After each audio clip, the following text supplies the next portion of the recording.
On April 16, 1912, something amazing happened that many people don't talk about enough.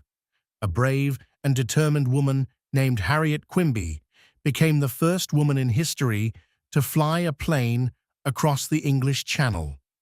This was a huge deal back then because flying was still very new, and most pilots were men.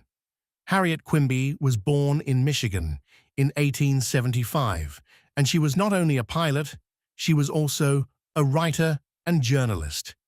She didn't grow up rich, but she worked hard to build a career in writing and became interested in flying after covering stories about early aviation. At a time when very few women were even allowed to vote, Harriet wanted to prove that women could do anything men could, especially when it came to flying planes. In 1911, she became the first American woman to earn a pilot's license. Just 1 year later, she set her sights on something even bigger, flying across the English Channel, the body of water that separates England from France. Only one other person, the famous French pilot Louis Blériot, had done it before her in 1909. People didn't believe Harriet could do it.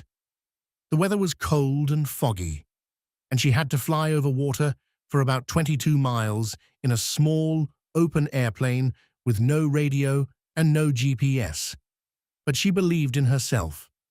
Wearing a custom-made purple flight suit and goggles, Harriet took off from Dover, England, on the morning of April 16, 1912. After 59 minutes in the air, she landed safely in France, making history.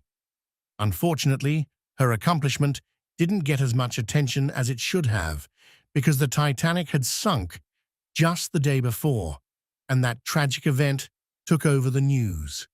Still, Harriet Quimby's flight was a major moment for women's rights and aviation history. She showed the world that women could be brave, skilled pilots and do great things in the sky. Interesting fact, Harriet Quimby's purple flight suit became almost as famous as she was. It was her way of standing out and showing that women could fly and have style too. If you thought that was good, just wait. This next video, it's gonna surprise you, big time. There's stuff in there you do not want to miss. So go on, hit it, and I'll see you there.